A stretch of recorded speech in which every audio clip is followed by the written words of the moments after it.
Hello dear students. So in our last class we were discussing the structure of a pollen grain. Okay, so a pollen grain has got two types of cells. First one was vegetative cell and second one was generative cell, and it is made up of two layers. So what was the name of the outer layer? Exine, which is made of sporopollenin, and the inner layer was intine. Okay, so നമ്മൾ vegetative സെല്ലും generative സെല്ലും പറഞ്ഞു അല്ലേ. Large cell, more cytoplasm present ആയിട്ടുള്ള large സെല്ലാണ് vegetative cell, small സെല്ലാണ് generative cell. But in case of 60% angiosperms the pollen grain is shed in this two celled stage. Okay, 60% ആൻജിയോസ്പേംസിൻ്റെ കേസിലും ഈ ടു സെൽഡ് സ്റ്റേജ്, അതായത് വെജിറ്റേറ്റീവ് സെല്ലും generative സെല്ലും മാത്രമുള്ള ഈ ടു സെൽഡ് സ്റ്റേജിലാണ് പോളൻ ഗ്രെയിൻസ് റിലീസ് ചെയ്യുന്നത്. But in the remaining 40%, the generative cell undergoes one more mitotic division to form a three-celled stage. Okay, 40%, remaining 40%-ൻ്റെ കേസിൽ നമ്മൾ പറഞ്ഞു 60%-ൽ എങ്ങനെയാണ് നമ്മൾ ഈ ഫിഗറിൽ കാണുന്ന പോലെ ടു സെൽഡ് സ്റ്റേജ് ആണ്. വെജിറ്റേറ്റീവ് സെല്ലും ജനറേറ്റീവ് സെല്ലും മാത്രമാണ് ഉണ്ടാവുള്ളൂ. ബട്ട് remaining 40%-ൻ്റെ കേസിൽ the generative cell will undergo one more mitotic division to form two cells.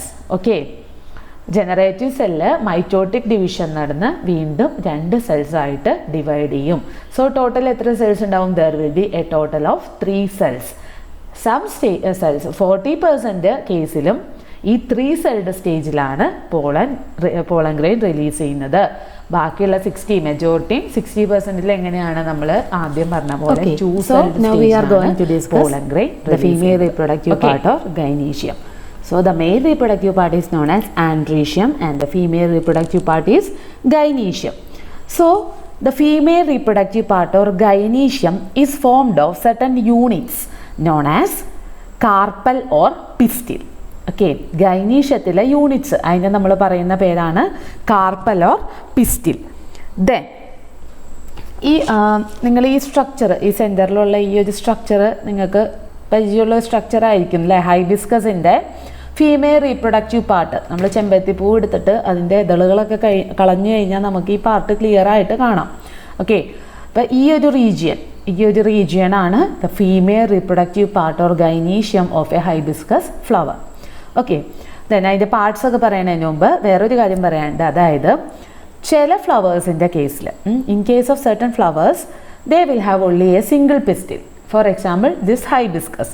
Okay, in case of hibiscus it have only one pistil present. That condition is known as monocarpellary. Okay, so what is monocarpellary? In some flowers they will have only a single pistil. That condition is known as monocarpellary. നമ്മൾ പറഞ്ഞു pistil or carpel, ഒരൊറ്റ pistil, അല്ലെങ്കിൽ അതിന് നമ്മൾ carpal എന്ന് പറയും. ഒരൊറ്റ pistil മാത്രം ഉള്ളെങ്കിൽ അതിന് മോണോകാർപ്പലറി എന്ന് പറയും. ഒന്നിലധികം പിസ്റ്റിൽ പ്രസൻ്റ് ആയിട്ടുണ്ടെങ്കിൽ it is known as multicarpellary. Okay, so differentiate between monocarpellary and multicarpellary ചോദിച്ചു കഴിഞ്ഞാൽ പറയണം monocarpellary has got a single pistil, whereas in case of flowers with more than one pistil they are known as multicarpellary. Then ഇപ്പോൾ മോണോകാർപ്പലറിക്ക് ഒരു example ഏതാണ്? Hibiscus ആണ് example. Then in case of multicarpellary flowers, in some cases the pistils may be fused together. Okay, that condition is known as syncarpous. നമ്മൾ പറഞ്ഞു ഒന്നിലധികം പിസ്റ്റിൽസ് ഉണ്ട് അല്ലേ.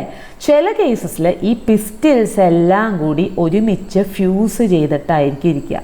നിങ്ങൾ ഈ ഫസ്റ്റത്തെ ഫിഗർ നോക്കിക്കേ, ഈ ഒരു പിങ്ക് കളേർഡ് ഫ്ലവറിൻ്റെ കേസിൽ കണ്ടോ, അവിടെ എല്ലാ പിസ്റ്റിൽസും സെൻറ്റർ റീജിയനിൽ നിങ്ങൾക്ക് കാണാം. പിസ്റ്റിൽസ് എല്ലാം ഒരുമിച്ച് ഫ്യൂസ് ആയിട്ടാണ് ഇരിക്കുന്നത്.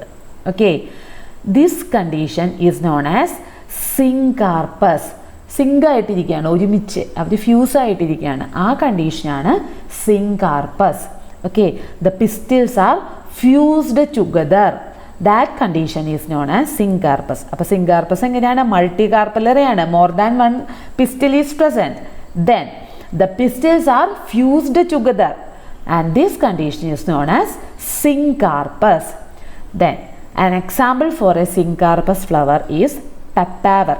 ഓക്കെ, പെപ്പാവർ നിങ്ങൾ ഈ പേര് കേട്ടിട്ടുണ്ടോ എന്ന് എനിക്കറിയില്ല.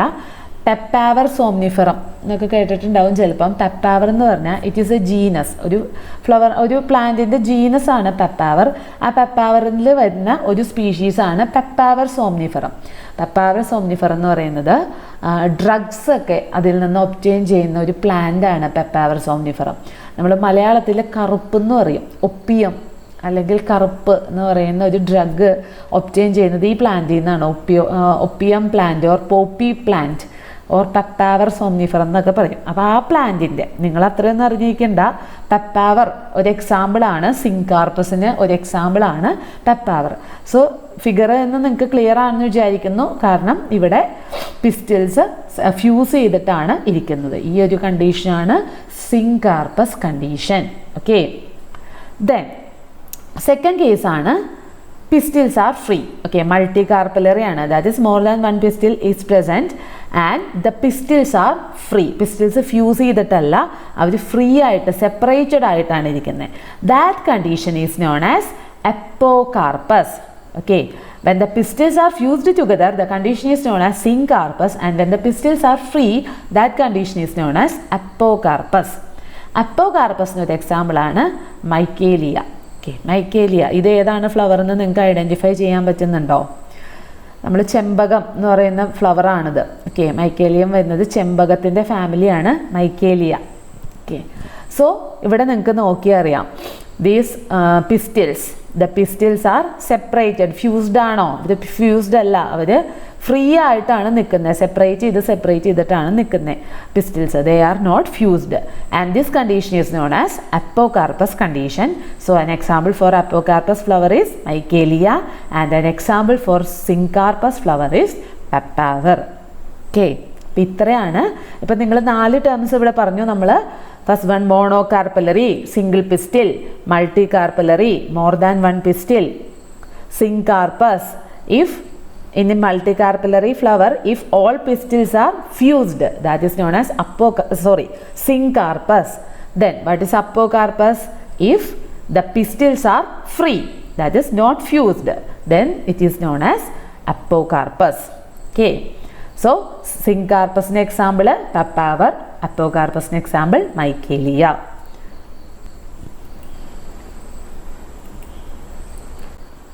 Okay, next we are going to discuss the structure of pistil.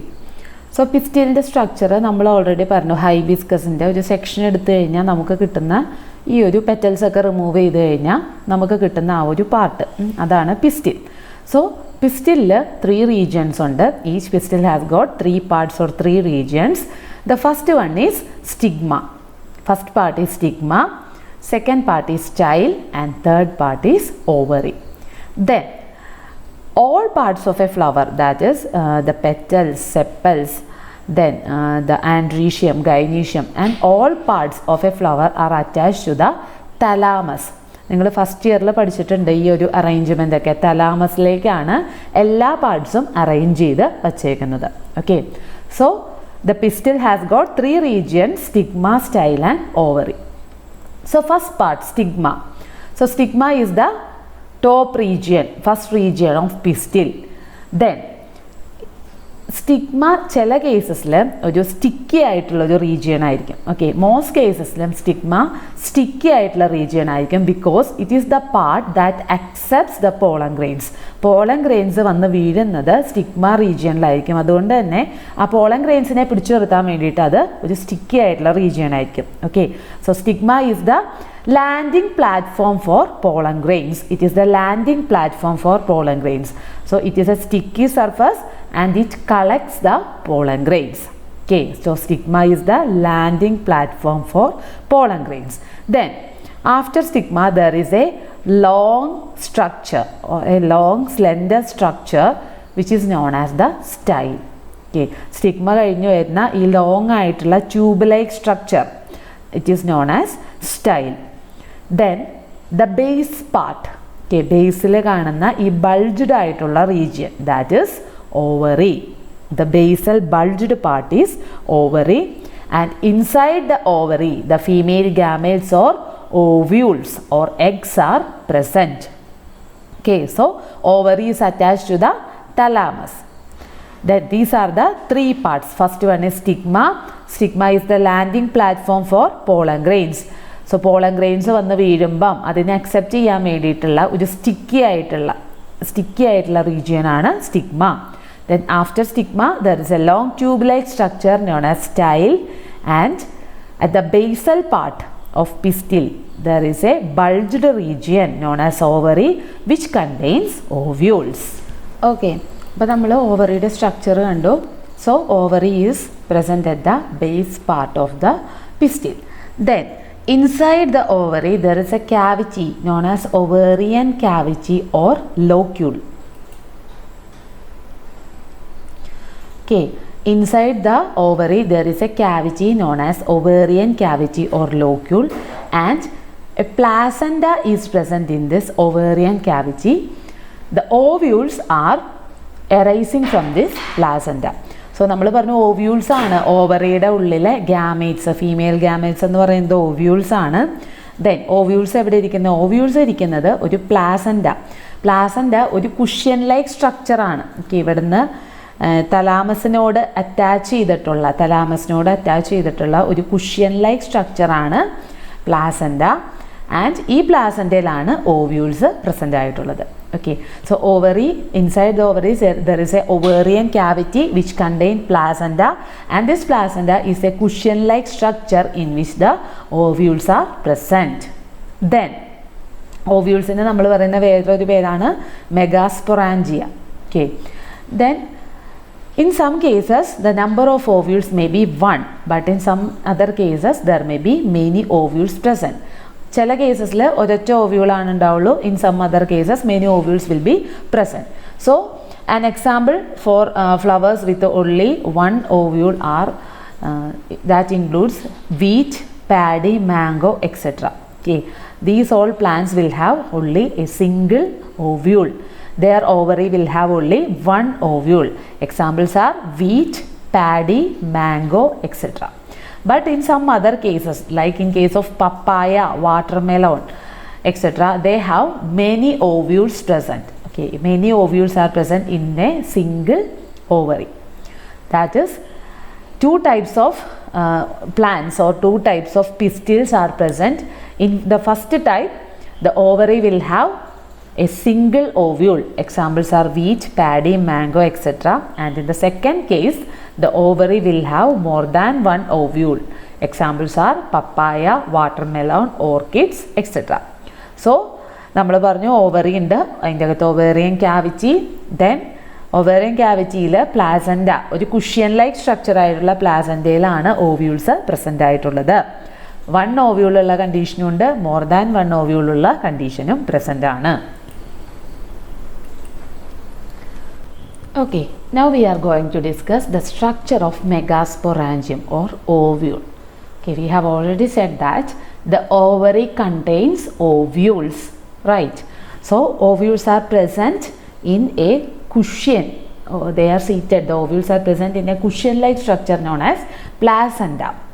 So this is the structure of an ovule. Okay, this is very important for your exams. So this is the structure of an ovule. Then the first part, okay, there are numerous parts labeled in this structure. The first part is funicle. So this is the funicle, this region. Okay, this region is the funicle. So what is a funicle?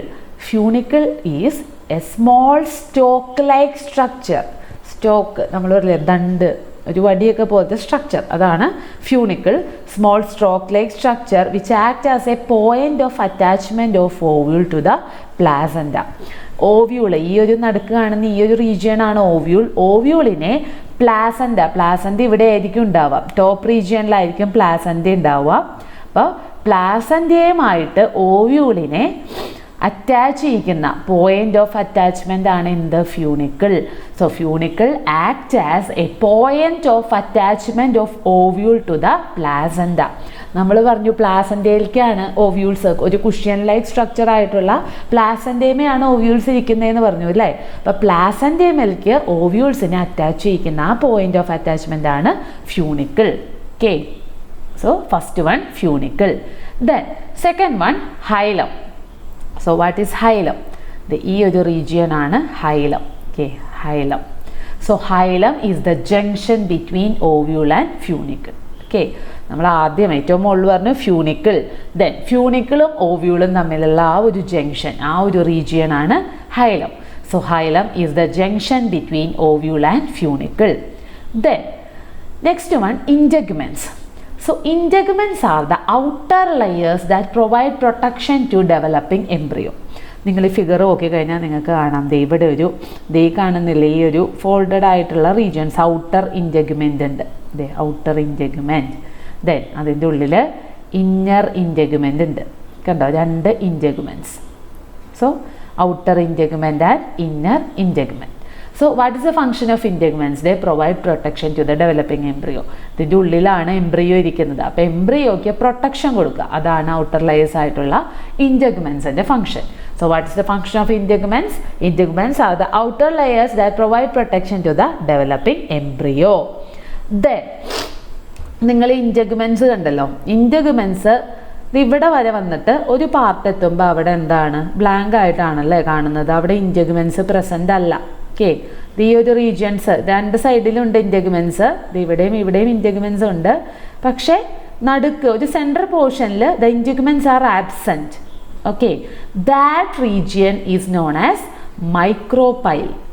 So micropyle act as the point where pollen tube enters the ovule during the time of fertilization.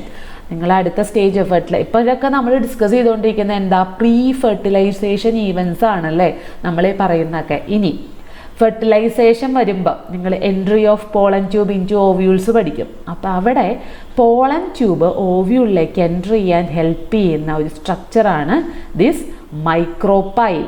Okay, micropyle. So micropyle is the point where pollen tube enters the ovule at the time of fertilization. ആ റീജിയനിൽ അത് നിങ്ങൾക്ക് നോക്കിയാൽ അവിടെ ഇൻറ്റഗ്യുമെൻസ് ഒന്നും present അല്ല, ഒരു blank ആയിട്ടുള്ള റീജിയൻ ആണ് മൈക്രോപൈൽ.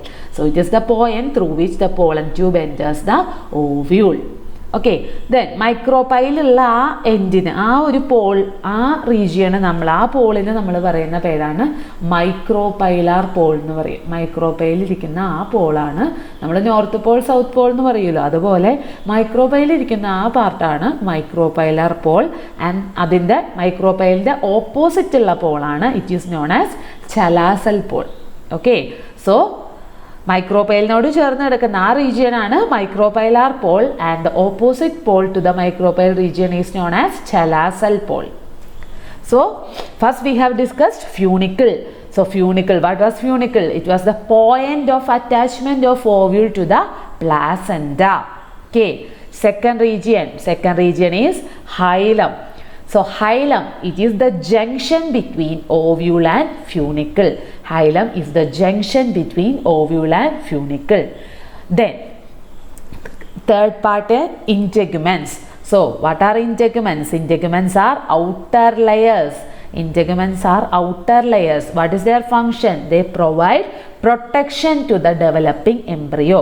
പൊതുവേ നമ്മൾ ഏത് സ്ട്രക്ചർ പറഞ്ഞാലും ഔട്ടർ ലെയേഴ്സിൻ്റെ ഫംഗ്ഷനായിട്ട് നമ്മൾ എന്താ പറയുക, അത് പ്രൊട്ടക്ഷനാണ് അല്ലേ. അത് തന്നെയാണ് ഇവിടെയും, പ്രൊട്ടക്ഷനാണ് ഇവരുടെ function. Then there is a blank space. Integuments present അല്ലാത്ത ഒരു ബ്ലാങ്ക് റീജിയൻ ഉണ്ട്. It is the point where pollen tube enters the ovules during the time of fertilization, and this part is known as micropyle, and that region in which the micropyle is present is known as the micropylar pole. Okay, the region opposite to the micropyle is known as chalassal pole. Okay, so funicle, hilum, integuments, micropyle, micropylar pole, chalassal pole. I hope that these terms are clear. Okay.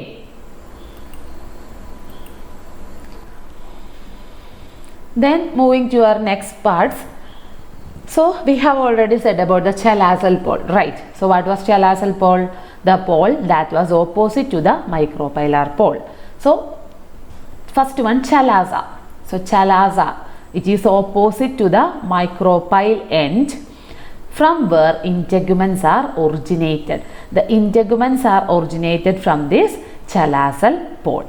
So chalazel pole lies opposite to the micropyle end and integuments are originating from this chalazel region. Okay, so chalaza is a region which is opposite to the micropylar end and the integuments are originating from this chalaza. Then coming to the next part, that is nucellus. So this region, okay, the region that surrounds the embryo sac, that is nucellus. So nucellus, the region nucellus contains a number of parenchyma cells.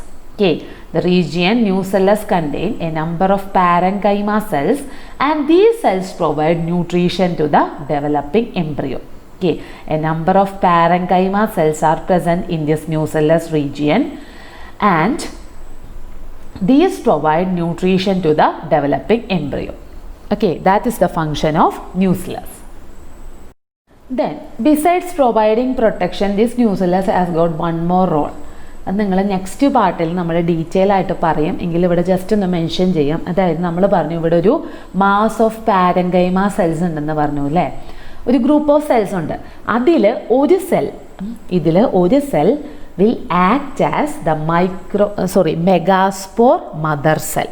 Okay, നമ്മൾ നേരത്തെ microsporogenesis പഠിച്ചില്ലേ, അതായത് pollen grain ഫോർമേഷനുള്ള, അതുപോലെ തന്നെ ഇവിടെ female gamete form ചെയ്യാൻ വേണ്ടിയിട്ടുള്ള ഒരു പ്രോസസ്സാണ് മെഗാസ്പോറോജനസിസ്. ഓക്കെ, മെഗാസ്പോർ ഫോം ചെയ്യാൻ, അവിടെ മൈക്രോസ്പോർ ഫോം ചെയ്യുന്ന പ്രോസസ്സായിരുന്നു മൈക്രോസ്പോറോജനസിസ്, ഇവിടെ മെഗാസ്പോർ ഫോം ചെയ്യാനുള്ള പ്രോസസ്സാണ് മെഗാസ്പോറോജനസിസ്. സോ മെഗാസ്പോറോജനസിസ് നടക്കാൻ വേണ്ടിയിട്ട് നമ്മളിവിടെ പറഞ്ഞു ന്യൂസെല്ലസിൽ കുറേ പാരൻകൈമ സെൽസ് ഉണ്ടെന്ന് പറഞ്ഞു അല്ലേ. ഈ പാരൻകൈമ സെൽസ് ഇതിൽ ഒരു സെല്ല് എന്തായിട്ട് ആക്ട് ചെയ്യും, മെഗാസ്പോർ മദർ സെല്ലായിട്ട് ആക്ട് ചെയ്ത് അത് മിയോസിസ് നടന്നിട്ടാണ് അവിടെ മെഗാസ്പോർസ് ഫോം ചെയ്യുന്നത്. അത് നമ്മൾ ഡീറ്റെയിൽ ആയിട്ട് പിന്നെ നോക്കും, ജസ്റ്റ് ന്യൂസെല്ലസ് പറഞ്ഞപ്പോൾ ഇപ്പോൾ പറഞ്ഞു എന്നാണ് ഉള്ളൂ. Okay, so nucellus contains a group of parenchyma cells. Their function is to provide nutrition to the developing embryo. Then the last part is the embryo sac. So the embryo sac is the female gametophyte and an ovule generally has a single embryo sac. Most cases ovule എന്താണ് ഉണ്ടാവുള്ളൂ, ഒരൊറ്റ embryo sac ആണ് ഉണ്ടാവുള്ളൂ. ഈ നടുക്ക് കാണുന്ന structure ആണ് embryo sac. Then in our next session we will study in detail the structure of an embryo sac. Okay, before that I hope that these terms are clear. Okay, first one funicle, hilum, then integuments, micropyle, micropylar pole, nucellus, chalaza, chalazel pole and embryo sac. Okay.